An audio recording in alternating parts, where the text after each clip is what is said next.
lar pandamuncar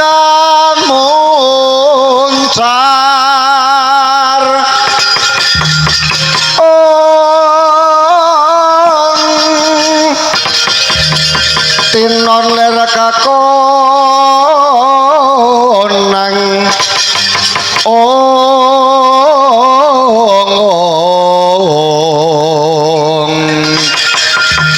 suram sorotetan padang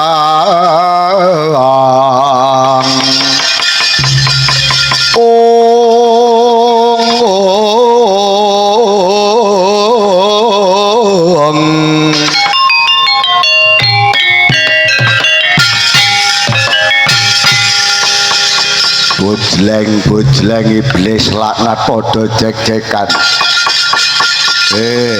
Semar ing kene temekeng patimu ayo budi ndak sembadani bonggo ndak rampungi bergegek ugek mel-mel sak dulita iki kaya anakku Yama Dipati lah kok teko-teko abang mripatmu pendirangan iki eneng ngopo ngger Yama Dipati Semar dina iki ora ana bapak karo anak anane Semar karo Yama Dipati ngemban dawe pukulun Bathara Guraku kinen jabel nyawamu yen pancen Semar tinakdir supet umure kandhek tekan semene aku lega lila aku nedha nrimo ning yen pancen Semar isih pinardawa umure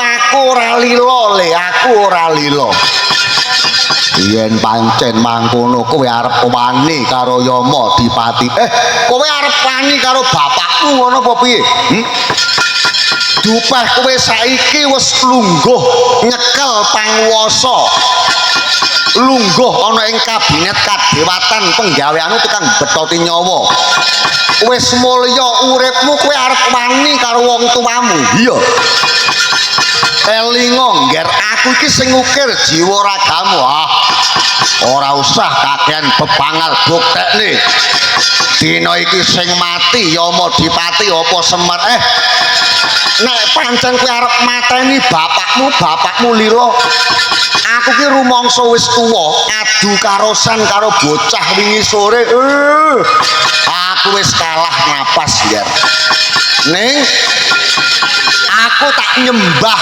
blamakanmu ping 3 ya kowe kuat nampani sembahe Semar tak guroni kowe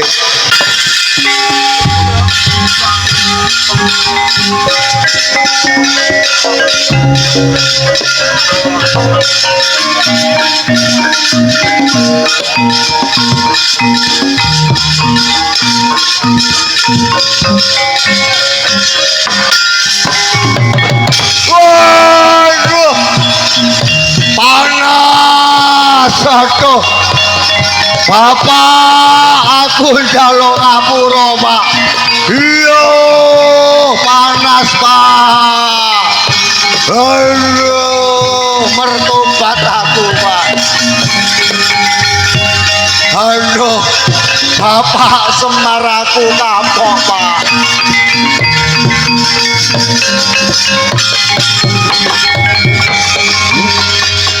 kowe arep dadi bocah duraka iya Dupeh kowe saiki dadi wong pangkat derajatmu luwih dhuwur timbang bapakmu kowe arep suwiyah-wiyah karo wong tuwa iya kowe arep wani karo wong tuwa aduh Rama kula mboten kuat Rama panas kula aturi jabel walat paduka Rama kula mertobat Rama ora cukup kowe mung mertobat karo bapakmu ning kowe njaluka ngapura sing gawe urip mergo kowe dadi anak wis wani karo wong tuwa ki alah katon tak kandhani ngger njaluk ngapura sing gawe jagat muga-muga walat sing tumama ki bisa uwal saka ragamu Nger.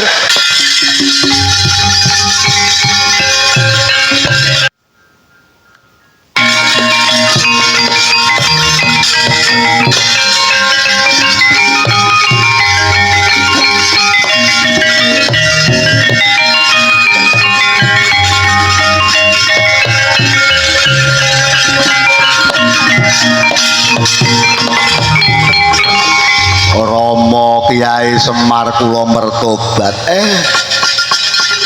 Ngene iki lho.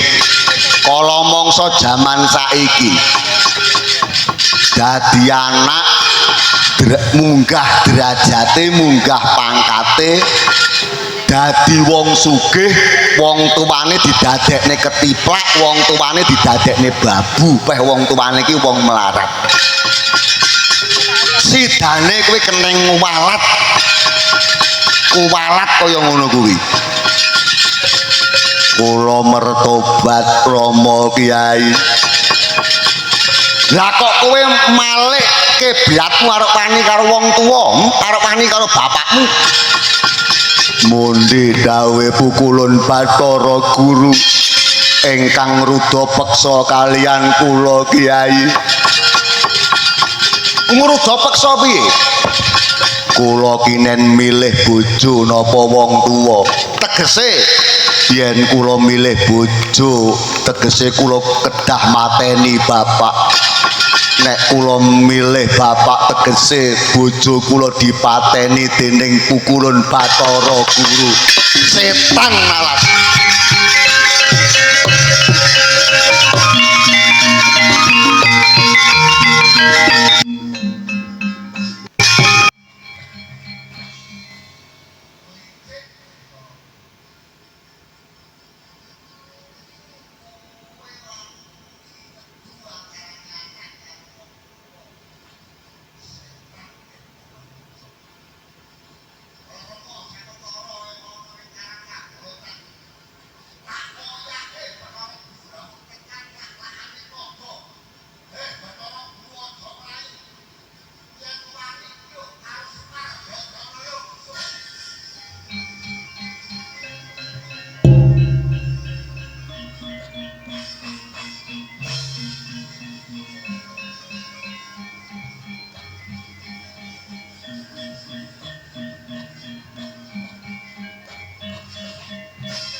Bagya trisangka pirangu rinangkul kinempet kempet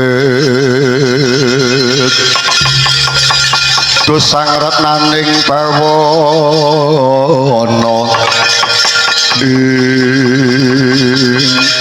ya jagat Dewa Bathara Wasesaning Bathara jagat Yayi Dewi Kanastren ana dawuhmu apa Kakang Mbok Dewi Senggani ora pangling iki lak ya anak-anakmu gareng ketruk karo Bagong durung suwe nggone awake dhewe metu saka guwa Paminta golek banyu pitung warna pitung rasa kedadak iki dipapak dening anak-anakmu. Kula aturin dangu kanggo anakku ngger Gareng Petruk karo Bagong padha becik sak tekamu ana ing kene. Inggih Sibu Dewi Senggani kalih Sibu Dewi Kanastren lah. Jebule kakek niki bojone loro ya, Truk. Lah iya. Kok ya gelem diwayuh. Tuwek ning wayuh. Kok ya gelem. Ayo nalika mbiyen iki sik mendem. Kowe aja celometan, Truk. Kuwi mboke dhewe lho kuwi. Kula ngaturaken bekti Ibu Dewi Senggani kalih Ibu Kanastren. Aku yang ngaturke bekti, Mbak. Iya nggih anakku sak katelune Gareng Petruk Bagong ndak tampa pangestuku tampanono. Iya Gareng Petruk Bagong pangestuku tampanono. Ana parigawe apa? Lah kok kowe teko ana ing kene? Kula pinarentah dening kakekne Semar ken nyusul ibu. Anggone pados toya pitung werna pitung rasa wonten ing guwa Paminta. Sampun angsal damel napa dereng? Entuk pamujimu dililangi dening Gusti Kang Akarya Jagat. Banyu pitung warna pitung rasa minangka dadi srana nyuceni para punggawa lan kawula ing negara Ngamarta. Anggone Kyai Semar bakal mbangun desa. Sejatipun banyu pitung warna pitung rasa niku napa mawon to, Bu? Kok kula nembe mireng niki. Banyu pitung rasa pitung warna kuwi siji Maul Bahri kuwi banyu laut, kaping pindho Maul Mahri kuwi banyu embun, kaping telu Maul Bikri kuwi banyu kali, kaping papat Maul Salji kuwi banyu salju, kaping lima Maul Aini kuwi banyu sumber kang metu saka tuk sumber, Maul Matori banyu udan, kaping pitu Maul Halri kuwi banyu sumber panas. Wah, umpama ruwatan kon golek banyu kuwi ya kelakon kelenger tenan, Truk. Lah ning Indonesia iki golek banyu salju ning ndi nek ora ning luar negeri.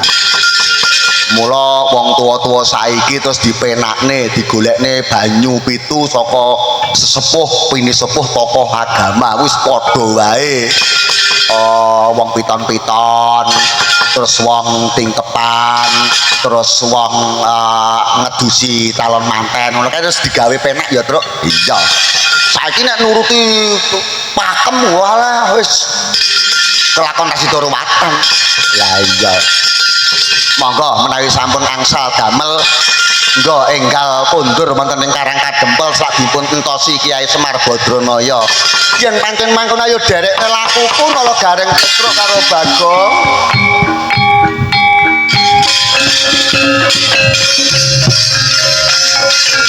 Ayo di Kanastren, monggo Mbak Yu Senggani.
sakyat risang kapirangu rinangkul kinempet kampet dosang ratnaning bawa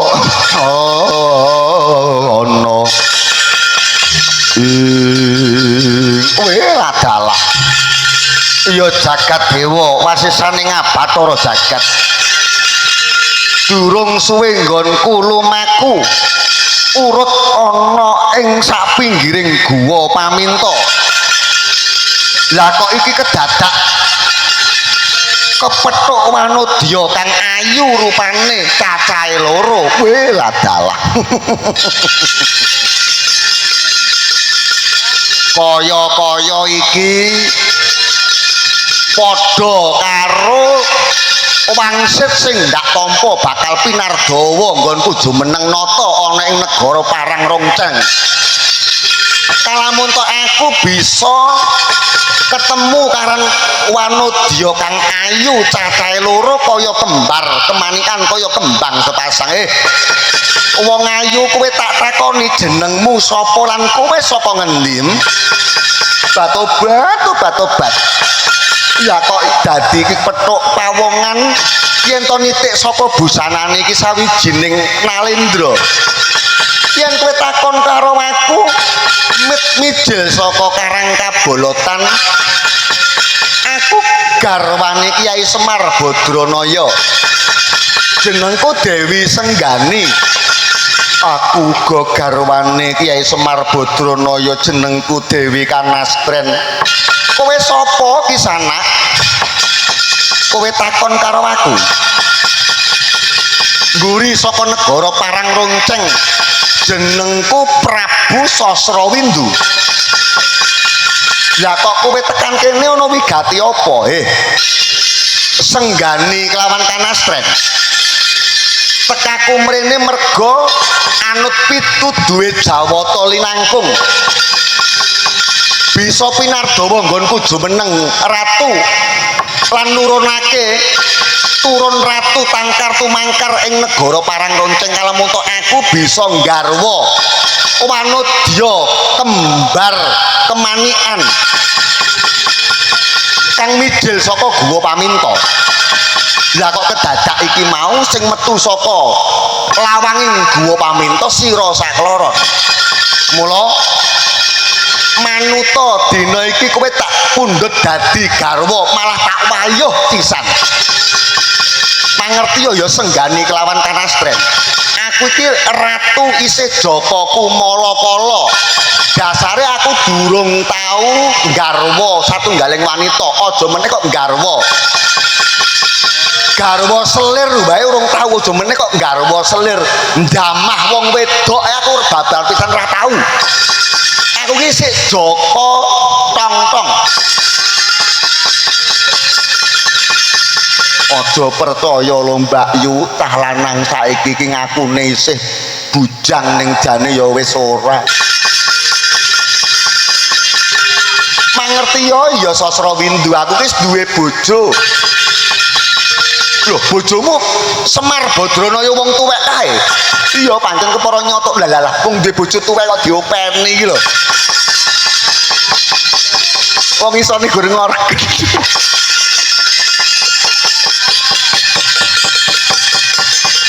lah mbok lu karo aku isih enom ayo piye ora aku nek ora karo Kyai Semar ora lah gek wong tuwek ndak diopeni ora mung kerokan jer masuk angin ayo manuta tak mundhut garwa ora yen ora gelem tak ruga paripeksa dening aku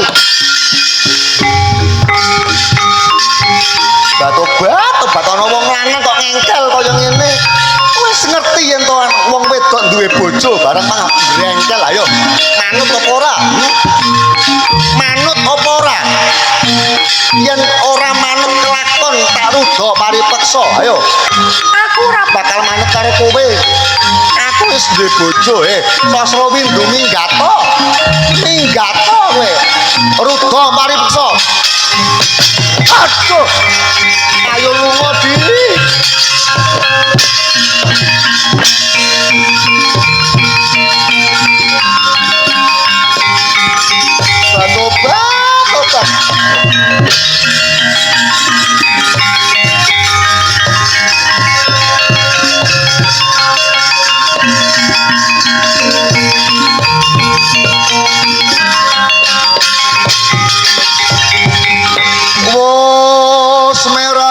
Semubang yuwang haruna kadinetraning uga rapuh sabdaning kukiloring kanegara kaketer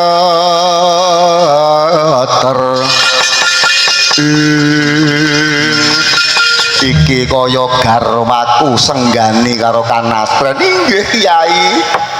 Lah kok melayu-melayu dipun gonjak dening pawongan. Sapa wani ngenyamah marang garwane Dewa Bagus. Nalendra parang ronceng Prabu Sasrawindu. Banjur nggonmu golek banyu pitung warna pitung rasa kepiye? Inggih sampun angsal damel. Baliya ana ing karang kadempel tak papakne wong sing wani nyamah bojone Dewa Bagus.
Gonjang ganjing langit kelap-kelap katon ulir genjanging risang mawe gandrung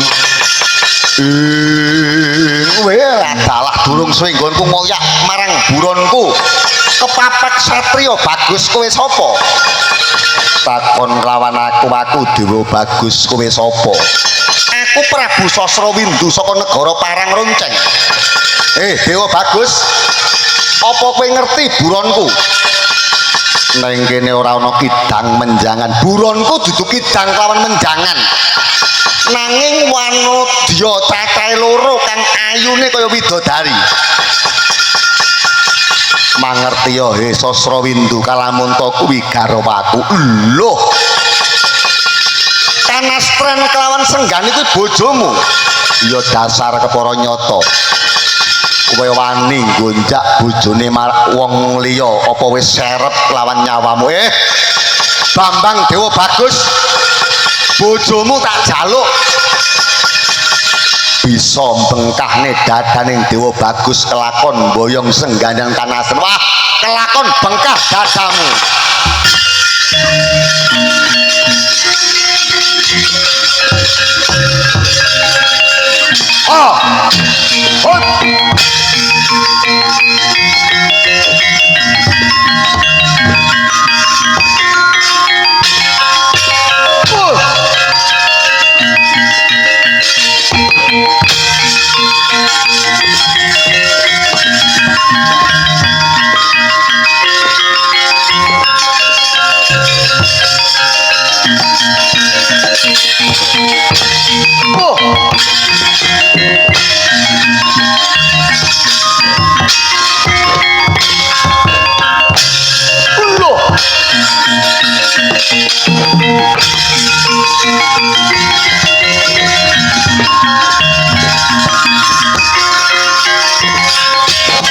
Mati dening aku kowe.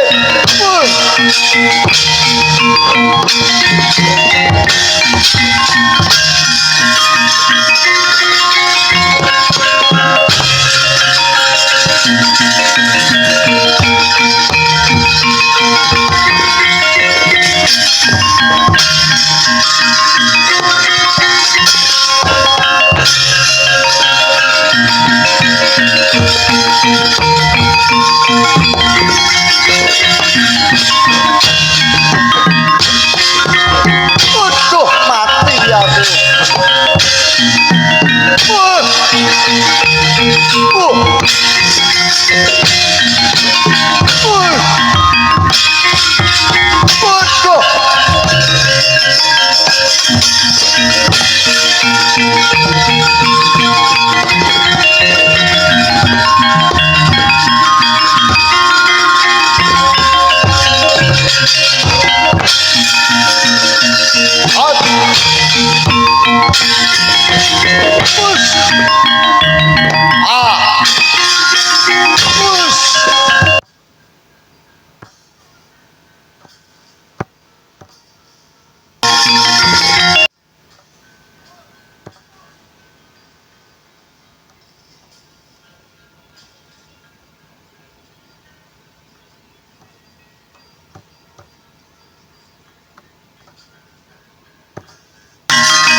Ya, semono kasektenmu Bambang Dewa Bagus.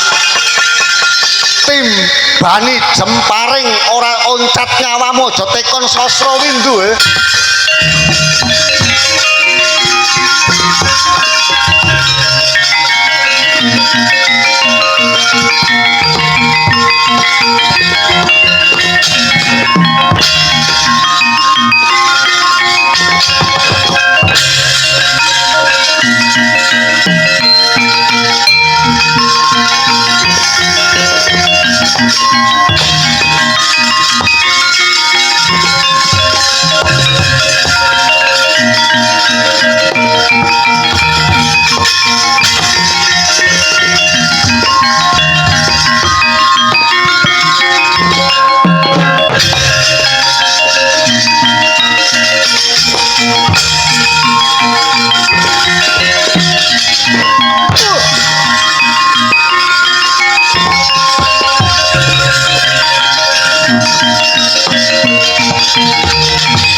Gonjang Kanjeng langit kelap-kelap katon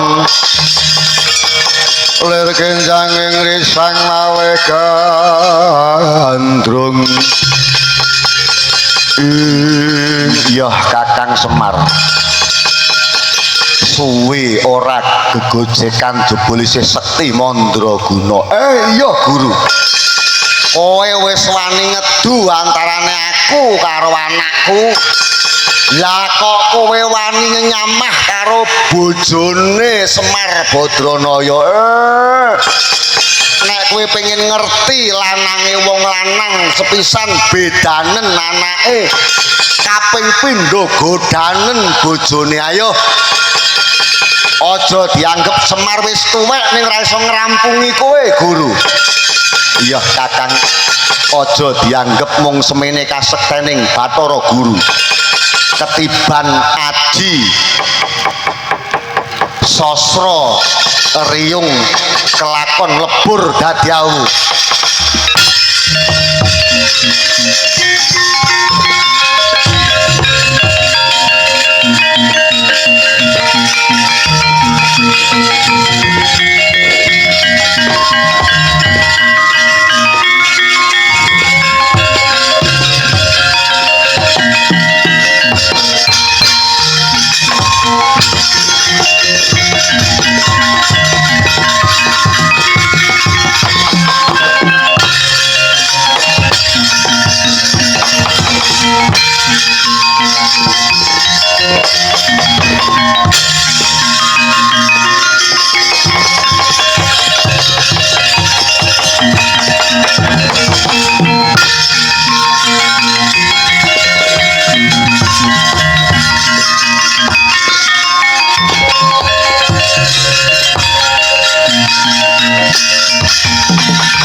ngejak gojek kowe guru ya ngejak gojek dina iki tak ladeni tenanan kowe sing ngambruk kowe apa aku dina iki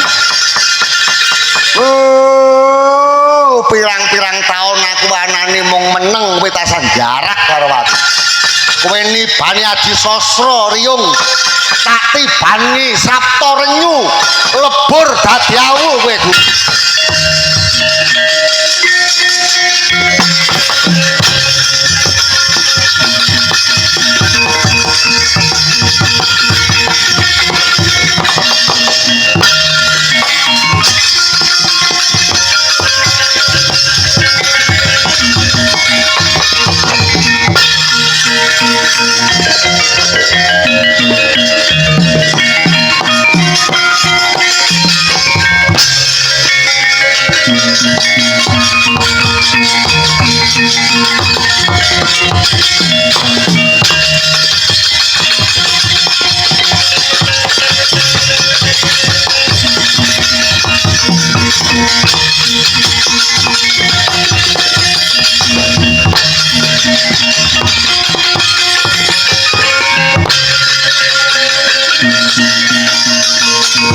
Bodoh mati aku. Aduh.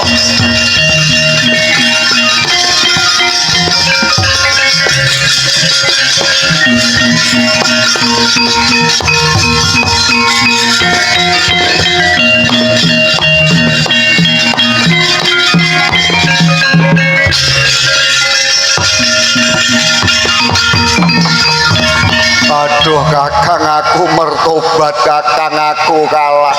Ayo jarako kowe. Kowe mesti duwe pikiran elek karo Semar. Iya. Nggonku mertopo arep bangun desa ki ora arep ngograh-ngograh warisan kayangan Suralaya ki ora. Aku iso bodro dhewe nyuk, munyuk. Setan tenan. Karang kadempel karang kabolotan nggonku bodro dhewe. Ya kok tok anggap aku ki ngutik-ngutik warisan Suralaya tinggalane Rama pukulun Sang Hyang Tunggal. Tok anggap aku milik gendong lali ngono apa piye? Malah kowe ku mau wani ngedu aku karo Bathara Kala. Aku isih sabar, guru isih sabar. Bareng kowe negake karo anakku. Apa meneh karo bojoku iki Semar saiki murka tak kandhani. Anakku kuwi ya padha karo anakmu. Kowe karo aku ki tunggal darah, sejik tunggal ibu, tunggal Rama, padha-padha anake Bathara Tunggal.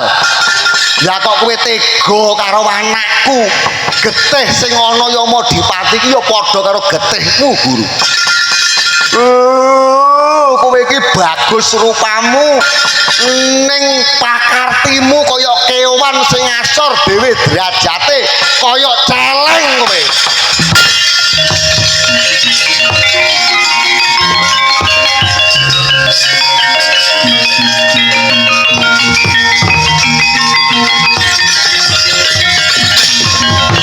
Aduh kakang, aku njaluk ngapura kakang, aku njaluk ngapura kakang, aku njaluk ngapura kakang. Kakang, aku njaluk ngapura kakang. Kakang Semar, aku njaluk ngapura. Aku kok saiki dadi celeng. Aku njaluk ngapura kakang, aku njaluk ngapura. Kuwi hukumane wong iki nek iri, drengki, srei, jahil, metakil iki ya ngono kuwi dadi celeng. Jailulah, sapa sing jahil mungsuhe Gusti Allah Kakang. Aduh Kakang, aku mertobat Kakang. Aku walono ora iso. Saiki kowe ora iso uwal, kowe kudu nampa paukuman dadi celek. Banjur aku kudu piye? Mertapa ana ing Guwa Silumangleng. Lawase setahun.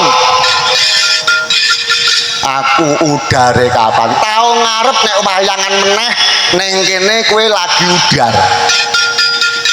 Nek dalange ganti ana celeng ngamuk. Mergo njaluk diruwat. Sing ngerti lakone bacute iki mung aku. Iya Kakang. Nek ngono aku bakal mertobat. Yo, njaluk ngapura sing gawe urip. Muga-muga kowe iso ruwat bali kaya wingi uni ya Guru. Njaluk pamit Kakang.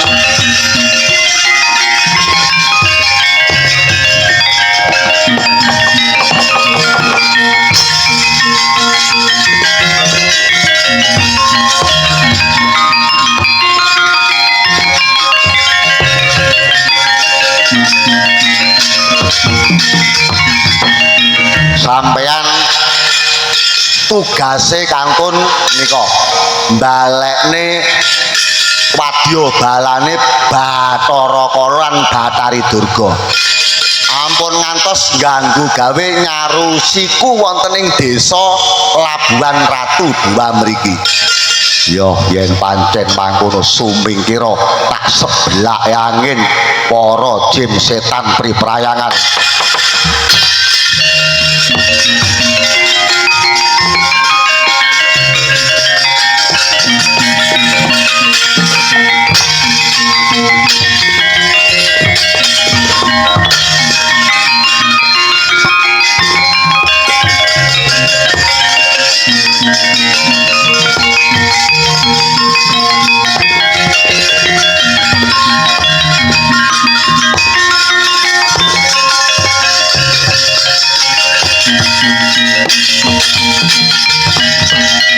Di Semar, ayo minggat ora kowe jim demit sing manggon turut perapatan ganggu gawe karo wong mlaku iya ya.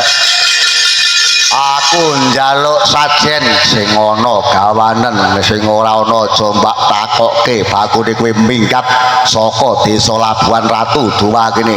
Nek ora gelem minggat mati dening aku.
Gek tayungan ndangget tak ndong-dong lurong lung tayungan nggih apik lho sampane tayungan ki wah jan umpama kendangane sing ngendang kula wah jan cocok ya kono ndang lunga.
Sampun rampung anggenipun kula mbangun desa Gus. Mugi-mugi saged mahanani ayem tentrem gemaripah loh jinawi wonten ing desa Labuhan Ratu 2 mriki.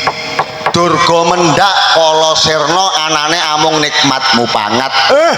Sedaya lelampahan ingkang sampun dipun babaraken menika mugia saged dados kaca benggala, sageta tinulat tinulada amrih gayuh marang katentreman jati, amrih gayuh marang kemajuane desa Labuhan Ratu 2 mriki. Suminten kok menek kelapa cekap semanten natur kawula kathah lepatipun kula sak kanca rencang anggenipun leladi nyuwun agunging pangaksami ingkang tanpa pepindhan rahayu sing nanggap rahayu sing ditanggap rahayu sing padha nonton tanggapan selamat donya selamat akhirat mulya donya mulya akhirat sing nanggap lan sing ditanggap lan sing padha nonton tanggapan kanthi sesanti sura sudira jayani kanangrat lebur luluh dening tekap ulah Darmastuti rahayu rahayu rahayu sagung dumadi.